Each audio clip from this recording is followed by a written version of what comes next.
Alright, boys and girls. It's that time again. Let's talk Power Rangers. Yeah, let's do that. Let's totally do that.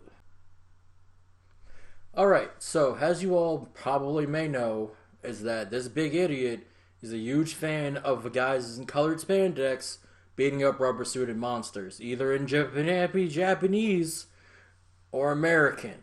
Well, I'm a big fan of that. So, in today's episode, I'm here to talk about today's video. I'm going to talk about the current state of Power Rangers in itself. And it's not great. It's not great, personally. A lot of fans feel the same way as I do. And that's not good for your fan base. Just saying. Not great. Not great at all. First, let's talk about the show in general. Let's talk about the show. Well, what can I say about the current product? It's ass. Yeah. And you're probably like, oh, you're a big fucking man-child. Talking to Power Rangers, talking about how a kid's show is ass. Shut the fuck up. Okay? Shut the fuck up. Let me clarify something for you. If anybody should be allowed to talk about how ass a kid's show is, it's moi. It's me. It's DDP. I've always wanted to say that. I never got a chance to say that as a kid, so now's my time to just say that. Alright, so remember when kids shows in the 90s were edgy and real? And Power Rangers was just about the same. It was corny. Now as an adult, Mighty Morphin Power Rangers was super corny, and it wasn't great to begin with. And it doesn't stand the test of time. Sorry, Power Rangers purists. Fucking Mighty Morphin Power Rangers does not stand the test of time. It is... If you ever sat down like as an adult and tried to watch like 5 episodes of Mighty Morphin Power Rangers without cringing and thinking, I'm just gonna go switch to Power Rangers Time Force or Power Rangers in Space. I have that moment every single day when I'm like, hey, I'm gonna sit down and watch Mighty Morphin Power Rangers. I'm gonna sit down and just live my childhood. 5 minutes into anything that's not Green Ranger related, I'm sorry to say that anything that's not Green Ranger related, or big bad guy related, or the Rangers losing, I can't do it. I refuse. Can't do it. Cannot. I will not. And I feel like we've dropped back into that trend with the current product. The current product of Power Rangers. I cannot stand it. Okay, I'm just gonna say this right now. Dino Charge in the Neo Saban era was the only season of Power Rangers that I got through watching it weekly. Now, what does that mean? What does that mean, dear viewers? During the Neo Saban era of Power Rangers, Power Rangers used to air. Power Rangers aired Saturdays weekly. And during that time, I could not be bothered to tune in on Saturdays to watch Power Rangers until Dino Charge, because I wanted to see how they adapted Kyuger, which I was slightly not disappointed how they did that. I was slightly not disappointed. Disappointed in the ending, but let's not get into that. Let's say this. I tuned in religiously every Saturday to see what the Rangers were up to for the entire run of Dino Charge and Super Dino Charge. I haven't done that. I haven't tuned in Saturdays weekly since I was a kid to watch Power Rangers during the Disney era. I haven't done that since I was a kid. And now, mind you, the Disney era wasn't that great either. The best part of the Disney era, best two parts of the Disney era, were Dino Thunder and RPM, and that's debatable because Gem and Gemma are pieces of shit. Okay, they're actors and actresses, great people, great amazing people, but their characters are pieces of shit. just saying. I haven't tuned in weekly for Power Rangers since I was a kid. And that's kind of bad. Now, in all intents and purposes, since Beast Morphers has started, I was a little bit skeptical of Power Rangers under Hasbro to begin with. I was skeptical. But they're continuing to do the same trends that stopped me from watching weekly during the Neo Saban era. The trash comedy, for one. And the stories weren't as compelling. The most compelling story, honestly, during the Neo Saban era was Dino Charge. It had twists and turns. It was compelling. I wanted to know what happened next week. I wanted to know what monsters they fought. I wanted to know. But now, let's face it. Power Rangers, as the show pertains to, literally is cashing in on nostalgia. What does that mean, dear viewers? By cashing in on nostalgia is what I'm talking about. The next season, well, the current season of Beast Morphers, is it Beast Morphers? Not Super Beast Morphers. They stopped using Super in the title. So it's like Beast Morphers 2, Beast Morphers Season 2. Beast Morphers Season 2. Jason, from Mighty Morphin Power Rangers, Zeo, and the Turbo movie, is coming back. For the big Dino team-up. Okay, now let's talk about that big Dino team-up, alright?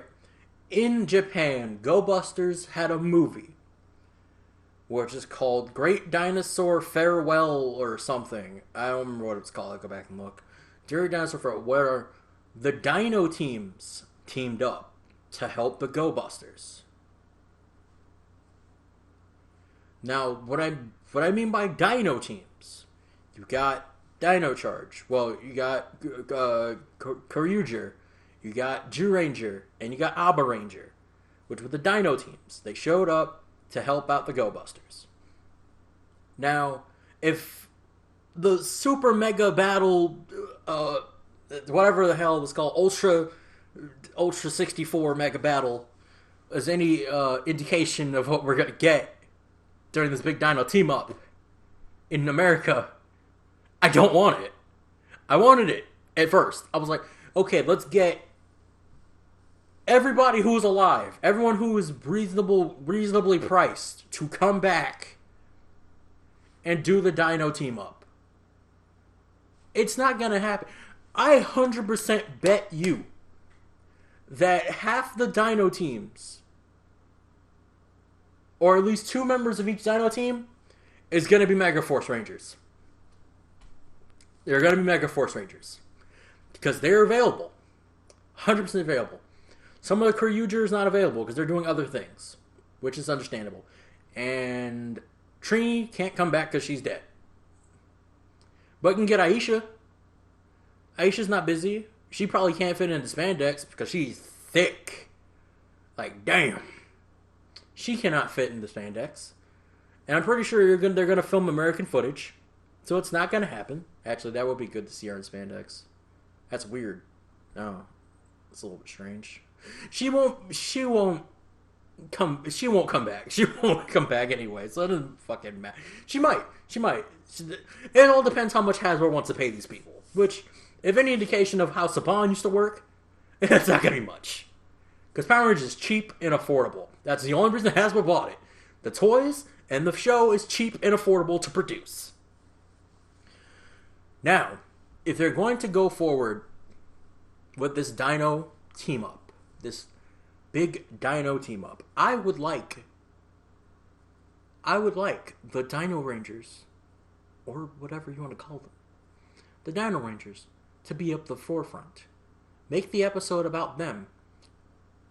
I'm not saying like neglect our current team and make it like a backburner switch, but make the team look reasonable. Make them a part of it. Same with Dimensions in Danger. Let me clarify. Ninja Steel is a hotbed of dog garbage. It is horrible. And Dimensions in Danger didn't help it. Dimensions in Danger was just a nostalgia ploy. It's just a nostalgia ploy to get fans who have grown up with Power Rangers to come back and watch. Now, the cool thing about Dimensions in Danger is that Trent was back. And Trent plays my favorite Power Ranger ever. In American and Japanese, Operate Killer. And that was cool to have Trent back. But it was also a nostalgia ploy to get Tommy back. Which they did. And Tommy got the longest fights. This was a Tommy jerk-off session if I ever seen one. This was the epitome of jerking somebody off and leaving them to die. They are so drained from the amount of jerking you did. That is what Dimensions in Danger was. Dimensions in Danger was essentially, let's get Tommy back, give him the biggest fight scene in the movie, give him the biggest fight scene in the episode. He gets 3 Ranger morphs. And I think in the director's cut, he gets 4? He gets 4 Ranger morphs. It was a way to show off the Master Morpher, because, Soul of the Dragon, which is a great book. Just saying. It was a way to just, show off the Master Morpher and show off what it does. Which, honestly, I would love a Master Morpher toy, but we're never going to get one. So, make your own. Because I did. I made my own. I don't have it here with me, but I made my own. Let's just say that, they give Jason the same treatment. Jason's back. Jason is the team leader of the Dino Super Team. And he gets the biggest fight scene in the episode, which is cool. I'm not saying that's bad. I'm saying it's bad because I haven't seen Jason in a while, and it'd be cool to see Jason fight, but he's huge at this point in his life. He's not very in shape. So I'm pretty sure they're going to do stuntman. Great stunt. Use stuntman. Use the greatest stuntman in the world. Or just use Japanese footage. Just do that.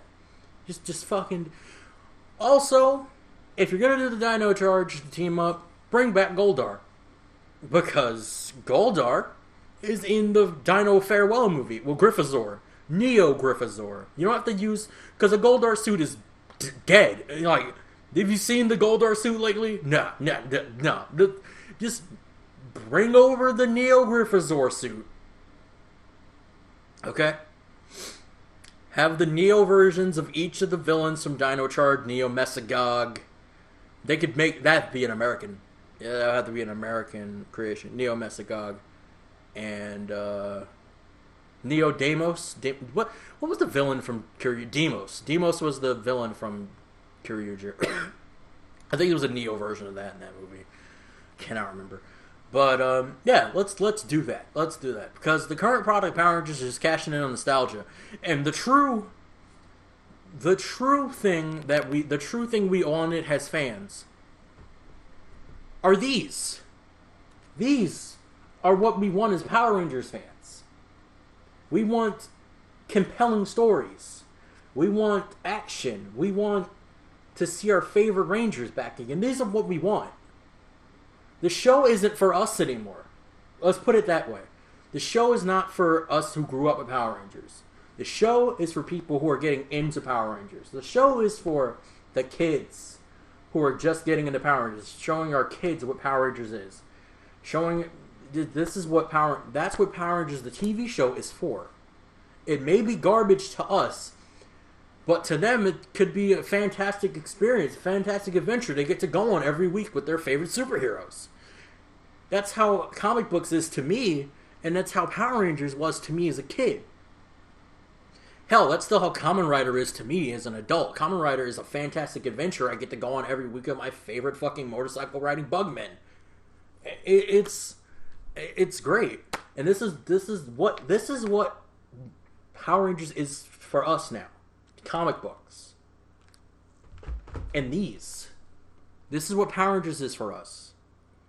Power Rangers is comic books and action figures for us adult fans. I know I trashed the product. I know I trashed everything about Power Rangers as a product. But this is Power Rangers for us now. This is it. The show is not us. This is it. This is what we came for. This is the boat. Now, if you get on the boat with me, you're not getting off, okay? We're gonna end up like Guts and Berserk. We're gonna be in that boat for like 30 years. All right, just put it that way. This is the boat. That's it. Now, I have some friends of mine gave me their thoughts on the Power Rangers as a whole, and I'm gonna read these to you in today's episode. The fandom is still a toxic state, and the show is pretty much garbage now. I discussed that. The show is garbage, and it will be garbage for quite a while at this point. And the fandom is still very toxic. I did a video about a year ago on how toxic the fandom is and how people gave me examples of how they were treated in the Power Rangers fandom. Let's jump into that, all right? What is the first rule of being a Power Ranger? What's the first rule of being a Power Ranger? I'm not going to tell you, but you should know. What's the first rule of being a Power Ranger? Okay. You know the first rule. Our fandom does not abide by the first rule of being a Power Ranger. It doesn't abide by togetherness and, working together. It doesn't do that. And it never will, ever again. Because you got your Tommy purists, you got your Mighty Morphin purists, you got your Sentai purists, which I officially am kind of one of them, but I'm also into Power Rangers, so someone tells me something about Power Rangers, oh, it's so much better than Sentai. I try not to be one of those people. I try not to be one of those fucking people. I legit try not to. Try not to be. But people have given me examples of how they've been treated at conventions for being overweight, for, their cosplay not being as expensive as some other people's cosplays, and it's wrong. Power Rangers is about togetherness, and we should come together as a fandom and be one cohesive unit, not separated. That's not what we should be. Next example. Poor dialogue, dumbed down, less emphasis on martial arts than the series is founded on, but biggest issue is way too much comedy. Written poorly comedy of that. I feel like they got writers from kid shows from the past to write these shows, and the comedy's not great. I can say that. I can agree with you. The comedy is not great, and the reason why we have less emphasis on martial arts in general is because Power Rangers has become way more than that. It's become way more than martial arts. It's become people working together to solve a common problem at this point. You don't have to use fighting to solve the common problem. There's always a lesson of the day in Power Rangers. This was a lesson of the day back in the day. But, we've moved on from martial arts, which is a problem in many cases some fans see. And I don't know, man. I can say this. I love the fight scenes when we get them. Sometimes. I love the fight scenes when we get them. Okay, so it may be a fictional kid show, but it needs to feel more real. Okay, feel more real. The older series still had some flaws, but often it felt a bit like they could happen in the real world. Okay, let's remember something. All right, anybody remember Captain Planet? I'm pretty sure someone's going to be like, oh, I remember Captain Planet. Okay, Captain Planet. Remember they had an episode about AIDS, and everyone was bullying this one kid because he had AIDS because they were misinformed about AIDS. That would not fly in today's ecosystem of kids or parents. It would not fly. Or the time Wheeler's friend got decapitated by a train. That would not fly in today's ecosystem as kids. So as a society, we've become more pussified. We can't have these real storylines anymore. We can't do that. That's why we have more adult-oriented animation, like Rick and Morty. We have Simpsons. We have more adult animation. because that's what we need. Has growing up as adults, we grew up, and that's about it. And we can't have a Power Rangers episode where they deal with homelessness, or we deal with. Actually, they did do an episode that was back in the old Disney era, so I guess it counts. Yeah, we can't have an episode about homelessness or murder. We can't have an episode about murder. It's not. No, we can't have that. All right. So yeah, storylines have become less real because our society has become a bunch of pussies. All right, we'll actually need more realism pushed than ever. Actually, I don't think we need that. We kind of do, but let's not push it too hard. Let's not push the envelope, because censors are not great. I mean, look at the current state of YouTube and the current state of television in general. It's not going to be great. And here's something here's the thing. The reason why the show is dumbed down for kids, because it is for kids. It's for young kids, not us. Some kids are more mature for their age, which some people, I know kids who watch Power Rangers and are like, this is dumb. I like the old stuff, which is good for them. I'd rather show you the old stuff fucking anyway. But let's decide where we jump here. And here's something. Turbo had the best personal and relatable storylines. The episode about Kat struggling with her weight touched so many. Which is still brought up to her, Catherine Sutherland, it's still brought up to her, like, every time she goes to conventions, how the episode where she troubled with her weight helped someone get over their eating problem, people go over their eating disorder, which is great. That's what Power Rangers should do. Power Rangers should encourage, not discourage, and that's the problem with our fandom. We discourage each other. We should come together as one and be a big cohesive unit, work together. Imagine how much more we can get accomplished as a fandom if we just came together. We could probably bring world peace. No, we fucking can't do that. But, we could probably work together for a common cause. A super common, like, meals for the homeless. Make a Power Rangers organization that deals with, helping kids. It's like the Big Brother Foundation, but give it a Power Rangers brand. We could do so much as a fandom if we just came together. And that's how I feel about the current state of Power Rangers. Remember to like, comment, and subscribe. And be back for more. Because I'm fired up.